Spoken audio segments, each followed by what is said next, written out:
All right, so many thanks for staying with us. Portia Gabo, we can appreciate you for lightening the afternoon for us with all those detailed stories. Now, it's time for us to look at the world of business and the latest updates we're getting. Well, first of all, start with some economic indicators. And here we're talking about inflation. Yesterday, we had the statistical service coming up with some figures. And it would interest you to know that increase in petroleum prices and the upward adjustment of utility prices are among the factors which contributed to the consumer price inflation in December to a 3-year high of 13.5%. According to Dr. Philomena Nyako, the major drivers for the rise in the rate were transport, housing and utilities. According to her, water rose to 59.6%, electricity to 51.1%, gasoline 47.5%, while kerosene went up to 81.7%. Dr. Nyako noted that the central region recorded the highest inflation rate, while the upper west region recorded the lowest rate at 6.2%. The eastern region recorded the highest non-food rate, while the northern region recorded the highest food rate of 11.1%. She noted the exchange rate depreciation at 14% annually also contributed significantly to the rise in inflation. Now that festivities are over, the currency will appreciate and people will not have to spend more to obtain the same goods and services from outside the country. All right, so Dr. Philomena Nyako coming up with some details there. Now let's go to some other stories as real estate developer has challenged the government to reduce interest rates and ensure fiscal and monetary indicators are favorable to facilitate the building of cheaper housing units. Now, can this be possible? While commending President Mahama for his plans to meet mortgage companies, Kofi Anoche said government should assist them acquire lands to prevent the numerous land disputes involving land guards on some occasions. Currently, Ghana needs some 8,500 housing units to offset deficit.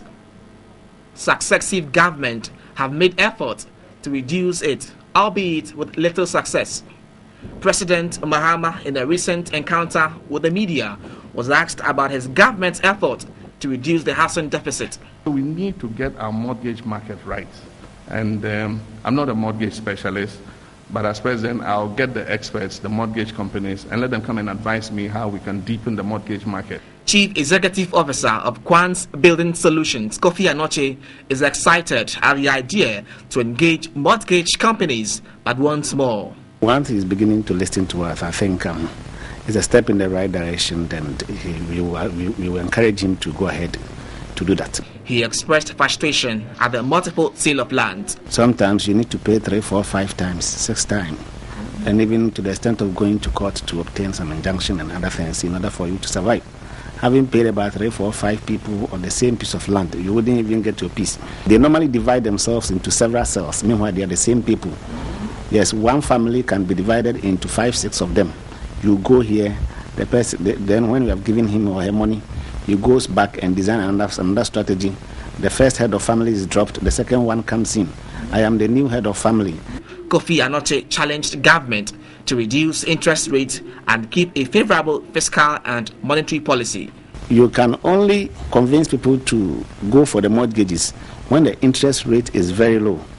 So government has the mandate to work on the monetary and fiscal policies in order to reduce the interest rate. And when that is done, people will understand, people will be convinced the concept of mortgages. Away from real estate, it's now time to talk about the food you eat. And if we're talking about food, then it means we're moving to the agricultural sector. Now, farmers at Ashaiman irrigation sites are worried about the increasing post-harvest losses in the rice farming business and its harvesting resulting from lack of modern threshing equipment. They lament over more than 10,000 metric tons of rice bags are lost during threshing alone. A report by our Tama correspondent, Josephine Frimpong. Rice threshing is a method of separating rice from the straw after harvesting. Foreign materials, including chaff, hidden in the straws, are drawn out. Threshing is manually done here at the Ashaiman irrigation site, requiring exertion of energy. Farmers complained of constant rice yields lost during the process, which takes them more than a week. This has regularly led to reduction in quality of rice for sale. It's a flap in threshing, and you could see that the air will blow, the wind will blow some away, and even some will remain inside the straw. And if the rainfall or you irrigate, you see that many of rice is germinated in the plot. Interest in rice cultivation among farmers at the irrigation site is waning due to the challenges. The farmers complained of stiff competition from imported rice. The irrigation site covers 58 acres and the rice farms are about 10 acres. With 5 irrigation sites across the country, government is yet to provide a modern thresher which could thresh 2,000 bags per day. Once we are able to reduce the losses and then the yield of the crop to the labor that is feeding the machine, if we have all, at an optimum level, then we can get at least 25 to 30 bags an hour. Apart from rice, other food crops grown here are periodically stolen from the farms by miscreants. We need tractors, farm tractors, any farm machinery.